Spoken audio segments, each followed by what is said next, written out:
Thank you for joining us again, Vic.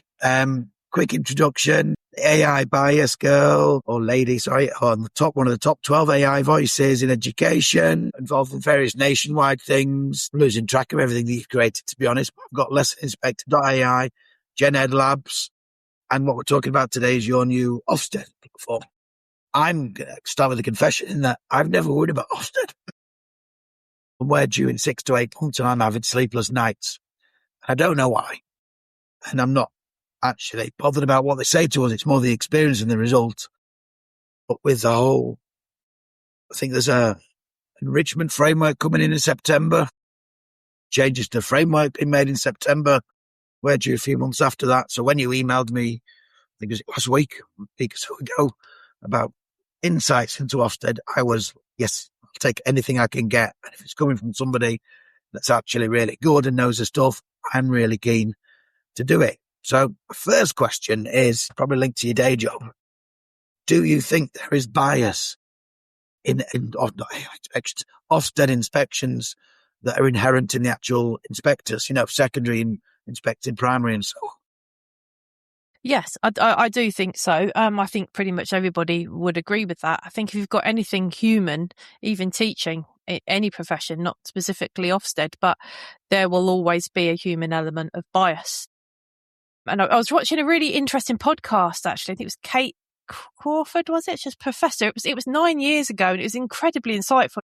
It was a keynote she'd given on bias, and she was so insightful, scary.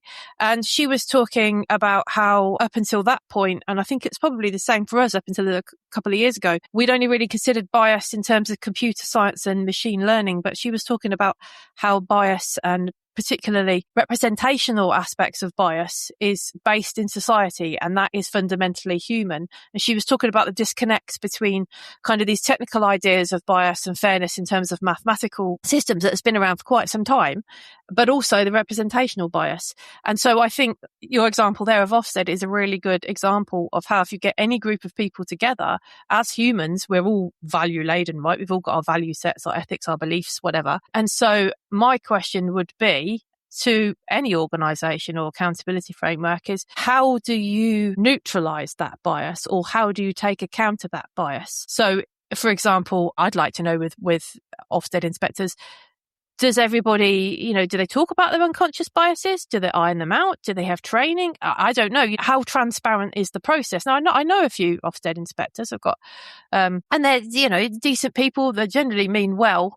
So it's not necessarily the people, it's the instrument, the framework, the construct, I think, which can strike fear into the hearts of people. And I was Ofsteded in my previous job, and I had some really good conversations with quite a few of them. We had quite a lot because obviously we were a university, so you get quite a few for quite a long time.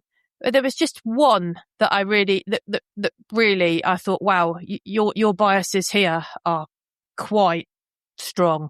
And that was around SEND and neurodiversity and neuroaffirming practice, and kind of what is a philosophy and what is in practice and what do LAs do, and so I came away from that, as I'm sure quite a lot of people have experienced, thinking on the whole, I think these people are meaning well, but specifically there will be these variances. Like with an LLM, if we ask it a question, we will get a variety of judgments. And so that puts us into a bit of a quandary, isn't it? Which is exactly what Kate was saying in her keynote. How do we connect those two aspects? What do we do about it? And essentially, she was talking about how the issue is political. And I think that is so, so true for education, that the issue is political. Whose values do we accept? Who do we allow to shape that process? And because if you're human, there's a range of values, a range of opinions, exactly. So whose do we accept and whose do we refute? And I think that, again, it's not new, is it? We've had this for quite some time now with, the change of Ofsted head and, from Amanda to the new guy. There will be a change of biases from the top all the way down. I mean, I know if I teach, I have propensity to look left more than I do right. It's a stupid bias, but I know if the children are sat in that area, or adults even, I will look more at them and take their answers than I will that side. So I have to actively try and mitigate against that. It's really bizarre. So That's a silly example, but for an accountability framework, obviously it becomes a lot more is at stake. I think it's very interesting. You go on. Each leader of Ofsted has their own lived experience on where they see areas for development, and it's well-intentioned, and Sir Martin has his perspectives. There's a grey area when we talk about, you're absolutely right in terms of we're always going to have bias in the way that we perceive things based on our lived experience. But when we have a framework that looks at national averages as the litmus test for success, there's a framework that immediately has inbuilt bias if you're saying every school, irrespective of the context of their cohort of children and the socioeconomic factors around it, are judged by the same yardstick, irrespective of their location. Now, the ambition is perfectly reasonable. Every child should have a good quality education and score above average. The reality is you can't all be above average. That's not what the word means. I think it's really interesting looking back at when Sir Martin Oliver, who's been here, so I've met him, was appointed. The Education Select Committee did not want to appoint him. So he was appointed by, I forget which Education Secretary, against the wishes of the committee.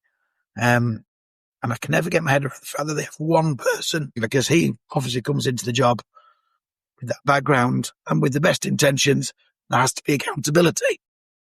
But he, from meeting him, he was the CEO of a multi-academy trust. He's secondary school experience. He has the inherent bias that has shaped the framework. So now when I have my inspection, small schools as a whole have to have 2 senior leaders to accompany each inspector over the 2 days. We don't have 2 senior leaders. So straight away, there's a huge issue for small schools there. And there's been research commissioned by the National Association of Small Schools, which clearly evidences that it is a huge issue for us. But so that's when you messaged me. I'm thinking I'm interested in the insights. What was it, Vic, that the actual frustration that made you think, I want to come up with a tool to help leaders? So, then you want to hear me? Yeah, we can hear you. It's good. It's a bit of mine, but we can hear you. For me, I obviously we have the backlog and everything that happened with Ruth Kelly. My experience of having been through Ofsted's and how it can impact people's mental health and well-being, and how I feel that is still, I'm being very careful with my words here, that's still a work in progress for people and leaders across the sector. And I think that these heads and leaders and all educators, they do so much for the children. I mean, I see when I pick my own daughter up, just the extent of things that these people manage day in, day out. And so if we've got data, why can't we use the data to try and help us be more what I'm calling in the know? Why can't we use that to look at if there are biases, if there are trends, kind of what do they mean to me? How do they affect me? So, I know from very simply looking at the data that there's a lot more primaries that are being inspected than secondaries. So that's useful information. I've worked out the average. And obviously these are averages, they're not absolutes. It can make an average and then they can choose to come, at the extremes, at the outliers of that average. So it's not a done deal, or it's not forecasting, but essentially there is almost an element of some aspect of forecasting. I mean, I used to work on climate forecasting and modelling and everything like that. And that's a large data set. And now we have this large data set and we have AI and the capacity to analyse. Obviously, we have to be careful with using AI to analyse things and know the biases and the range of things that can and cannot happen with that. That's part of the methods that we use, but you can process a lot of data very quickly. So why can we not harness that to try and make leaders feel slightly more aware of the backdrop, the national backdrop? Because I know there are networks and connections and everything, but it's lonely for leaders. I know from being a governor in a couple of schools, there can be, there are a lot of leaders, but not a lot of informal sharing other than perhaps maybe with your friends. So if there's any way that we can bring people together to think, right, okay, that's what's happening nationally, that's what's happening in my area, that's what's happening around me or for my specific cohort and their needs in kind of familiar schools or like schools. So one of the things I'm doing is looking at different ways, because we used to have the families of school database, didn't we? And I know there's a new one that's going to come out formally for Ofsted in September. But one of the things I'm looking at is just using Gen AI to to basically look at kind of the Edaki index, free school meals, all kinds of different metrics that we can use to look at familiar schools and then kind of say, well, what happened to these schools that are similar to me, who may have the same attendance measures or may have the same proportion of pupil premium or whatever, and how can that help me with what I do? And I've made a tool now that it will basically, if you put your school in, it will pull everything to do with your school from loads of different places. And you could even put your IDSR in there. Obviously, I can't access that, but if you're a leader, I can put that in with it, and then it will give you kind of almost like I'm calling it a pre Ofsted on what the available data is. Obviously, not safeguarding or anything confidential like that, but why not harness the power of these systems that we have now to kind of give us another opinion? Because a lot of people position AI as another voice in the room. Well, we could use this as another voice in the room to give us another opinion quickly and easily, and it gives us more reflective scaffolds and prompts, things to explore in relation to what we found over the last year that has come out of the Ofsted reports and cohorts. I mean, it's simple things like, what do they reward? They like alliterated interventions, it seems, like, like specific interventions, things like that. And it's simple things that I'm measuring is like, how do you compare the amount of writing on the lower ratings to the higher ratings, and find that you get more text on the failing schools than you do on the exceeding schools. And you think, well, that kind of makes sense in terms of explanation. But then also you're thinking, well, part of being an exceeding school is the uniqueness and the novelty and the specific things that you do. So you would probably expect there to be more text in kind of naming those aspects, wouldn't you? But that doesn't seem to be what's happening. So it's all little things like that I'm trying to pull out. If I said you were, one thing I'm not a fan of in the curriculum terms is teaching for the test. But in essence, this is a different way, because it's not saying cheat the system. It's saying understand the way that they want you to frame the information so that you shouldn't have to, but so that you've got the best chance of showcasing your strengths from an inspection framework point of view. Yeah. I mean, it kind of feels uncomfortable, but it also feels necessary. It feels like two jobs. Yeah, it does. Yeah, it's. I've had this feeling as well, and I kind of, there's two ways of going about it, right? Is I could either look at the framework, the new framework, and then apply that down and analyze down, or I could look at the emergent trends from the data and then analyze up and then compare that to the framework. And that's what I've done. So, and then we can see that there's gaps in things that are mentioned in the framework that are not necessarily mentioned very much in Ofsted reports. So I think this is useful information for leaders to know that these are the areas that seem to be coming up. And clearly they will have their own training and their own priorities and their own preferences. One of the things I could do that I'm not going to do, because I don't think it would be a very good idea for the individuals concerned, but you could almost use this data to look at what inspectors say. That was my next question. Yeah, I'm not going to do that because that's ethically quite risky for me, because if something comes up that somebody's quite negative, then I might get problems and not be allowed to use the data anymore. But that has occurred to me, and people have said that. Can you do that? Yeah, that was one of my first questions, because I've never had a negative experience. Results have been mixed, but I speak to so many people who have, recent reports around here, brutal and horrific is the report. One head's quit, one's, wow. And you think there are inspectors who may present in different ways to others and who have their bias and have their approaches. And one of my questions was, would you consider that? I have considered that. Somebody has said that to me as a really good thing to be able to do. And I've thought about it, and I think I'm legally probably on quite a sticky wicket if I do that, because it's got a person's name specifically attached to it. If it was a team of inspectors, I could probably do that. Well, they choose to do the job, don't they? They're named on the report and they choose to do the job. So, I get where you're coming from, though. You don't want to make it personal. I looked legally. Claude helped me legally with what I could and could not do, and it basically said I wouldn't touch that. Yeah. Because otherwise I thought that would be quite interesting, but I wouldn't want to cause any person in a role any undue distress or something. You probably could, actually. Yeah, I'll have a think about it a little bit more, but because I've done that with AI, I've found there's particular inspectors that will mention AI and not AI.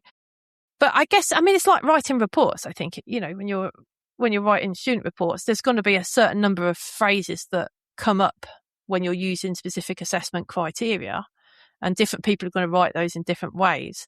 And essentially that's pretty much what I find from the data. Certain things I mentioned, like British values. British values are mentioned quite a lot in failing schools, but not so much in exceeding or strong schools. So, there's quite useful things to pull out of it, I think. I mean, you've just mentioned AI, and Ofsted has said the biggest risk with AI is doing nothing. Do you agree with how they're approaching the inspection of AI? And where do you think they've got it right or wrong? Because you just said some mention it, some don't. What inspection, Matt? Sorry? I was going to say, what inspection? Because at the moment, there's not much evidence they are asking much about it, is it? I don't know if they inspect it or look at it. And my experience is they touch upon it, but then they don't report on it. Right. Okay. When it was tech, well, now it's AI. It's getting mentioned occasionally, is it? Or so, yeah, I know this. So there are 21 mentions out of the 1,400, I think it's 91 reports that we now have. There's 21, of which most of those, in fact, all of those, are related to online safety and harms. So it's just like a boilerplate.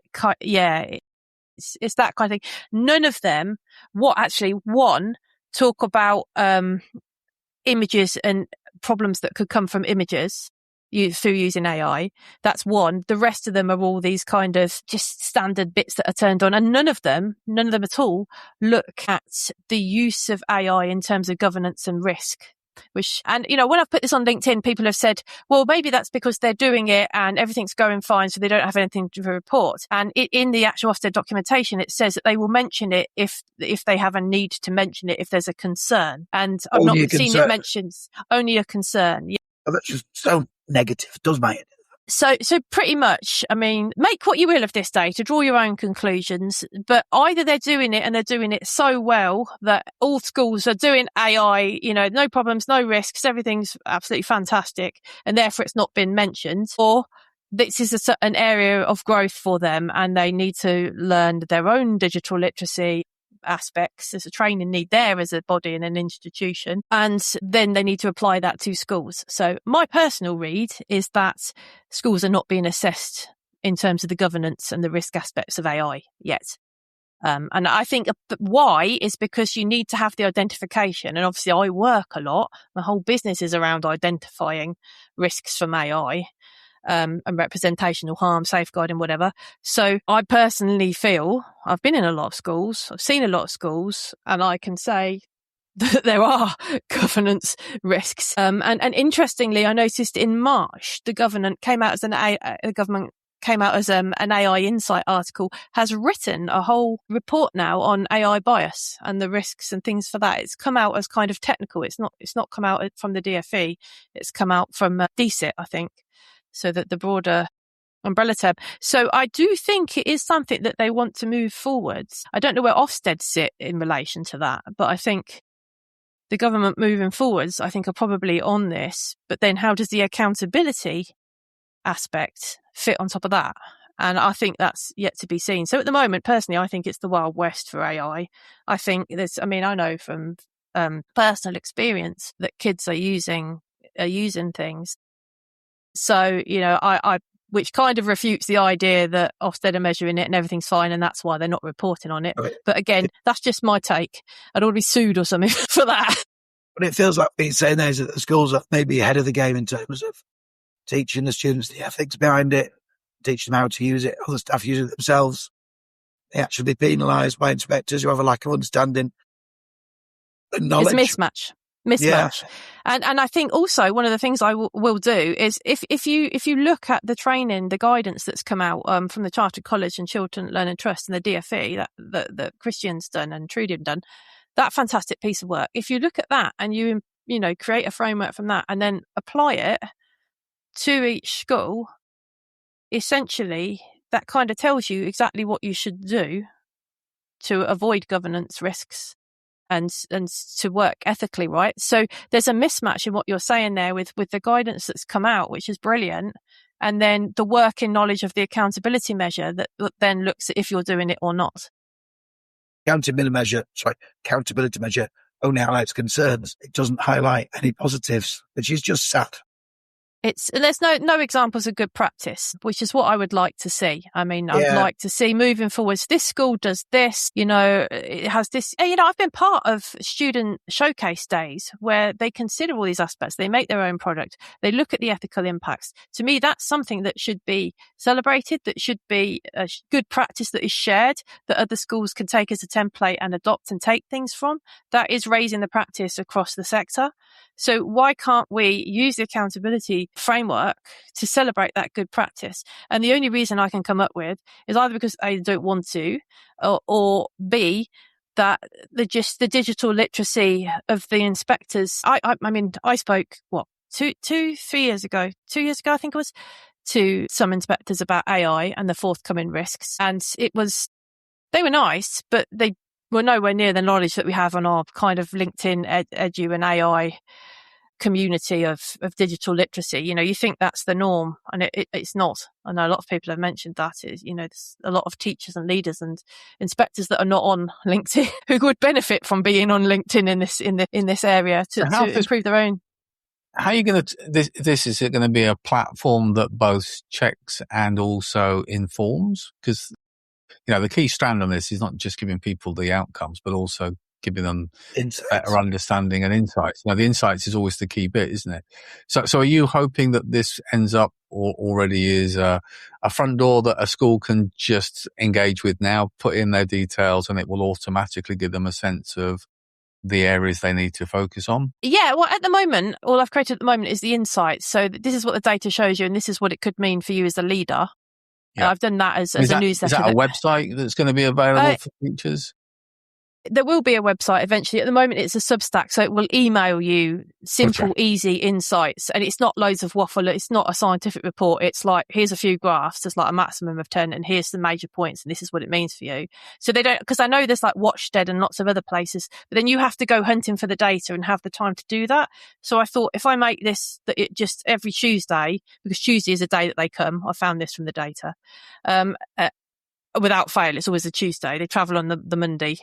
Claude seems to think, and then they come on the Tuesday. It's 98%, I think, chance of being Tuesday.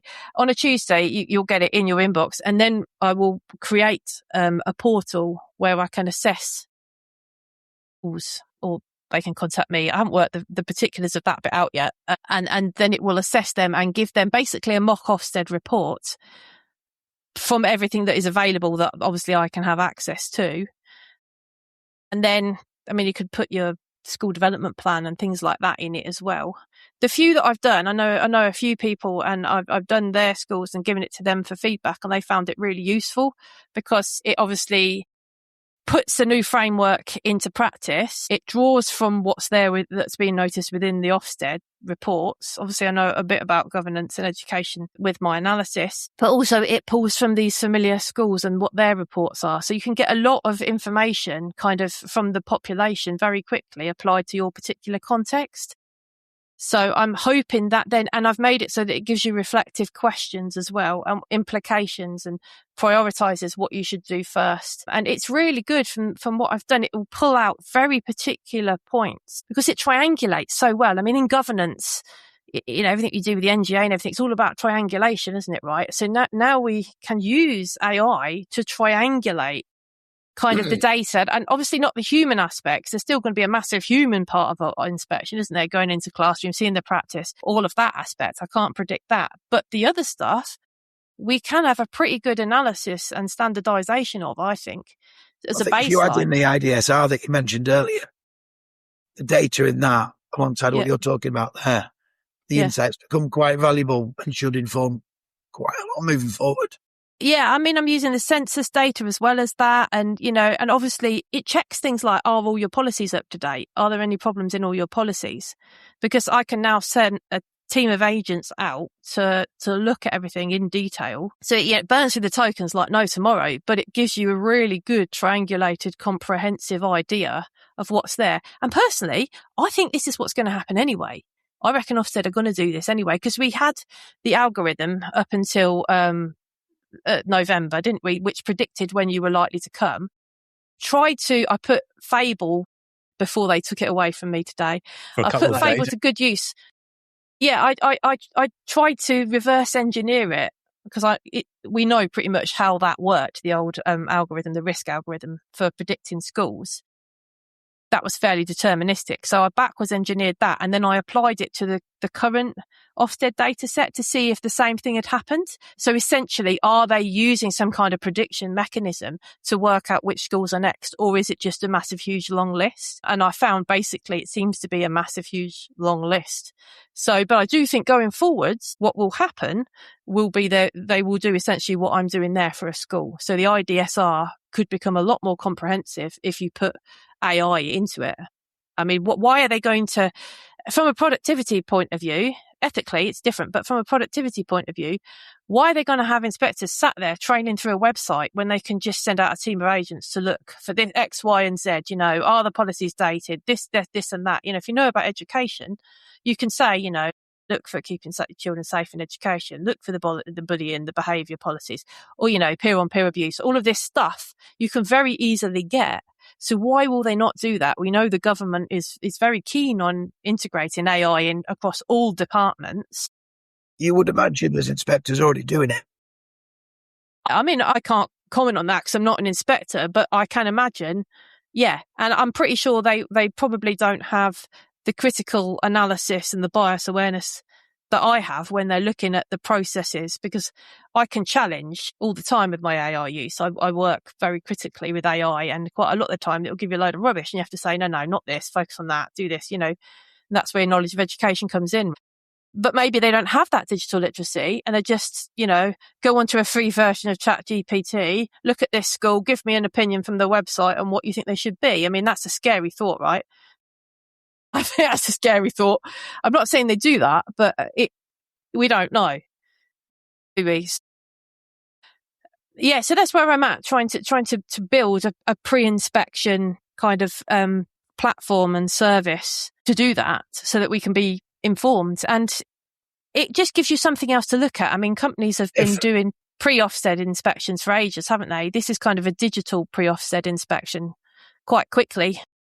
I think quite quickly, quite comprehensively, and much better value for money, because a number of companies have emailed over the years that have said, will help us get a good, will help us get an outstanding. And yeah, it feels like a tick box exercise. Whereas this feels more like we can use this as part of the day job as well, because it will identify things in school they might want to do better. Yeah, I mean, to me, I see it. To me, it's basically like having an ultrasound when you're pregnant. It's useful information to have to know about the health of your baby. It may or may not be right. There's margins within the imaging software and stuff that can show things that aren't there. There's artifacts. There's it's not absolute, but it's a useful piece of information to kind of get a snapshot of what's happening and how things are developing and where you're going. So, I mean, I'm trying to price this as low as I can. I basically have to cover my tokens and my time, and that's all I want out of it. If I could do it for free, I would, but I can't, because there's so many things for free now. I've got to cover my Claude Max £200 a month I have to cover, and all the other things I'm using, so and the API costs and stuff. How do we get it? Is there an app and is there a site? And how do we get it out there, Vic? Oh, right. So at the moment, it's my Substack. It's my Substack, yeah, and I'll put the links on that until I make this pre-inspector as a website and a service that people can have. So it's inspectioninsights.substack.com at the moment, or you can go to my website genedlabs.ai, and I shall put it on there. It's on there as well in one of the resources. But yeah, I mean, I'd like to get feedback from people as well, and I'd like some early adopters and people to trial it that that I can give free access to and things like that, so we can kind of build a resource for the sector that can work for everyone. So if anyone's interested in doing anything like that, thanks, Al. Yeah, you're already on it, Matt, aren't you? I'm already signed up, yeah. I've got a couple of champions, AI champions on there already. I don't know. One of our schools will be is due in the autumn, so kind of good to have a think about that. And it's just interesting to see how that compares with perspectives. I always think the biggest vulnerability with any inspection routine is not when people say you're underperforming, because it's fine if you can say we've got a plan and we knew about it and we're dealing with it. It's when they highlight things and you don't know about it. So it's kind of if it signposts some areas where you can think, is that the case? Let me go away and have a think. Then I think that's really helpful, because we all like to kind of be more prepared to showcase what we're doing. So yeah, happy to do that. Yeah. And at some point, you're clearly going to be someone who's going to be looking at hosting your own large language model on your own platforms and try and bypass all those tokens. Be a good idea. Yeah. I have said, me and my husband have plans to sort out our hardware. Unfortunately, our own children, looking after them gets in the way of the AI plans, I have to say. But then we have gone off down for. a slight rabbit hole, but if you go and try and buy the standard best bit of kit for hosting a large language model, a Mac Mini, you'll see there's a 2-month waiting list, because everyone's had the same idea. Yeah. And the price has gone up as well. Yes. And look, I'm wearing my Claude Code to mourn the loss of Fable that we had this morning. Watching, Claude. Yeah, absolutely. Send some free tokens Victoria's way. Absolutely. Yeah, thank you. Well, it's. I appreciate you making time on a Saturday, Vic. Good to see you as always, and keep up the fab work.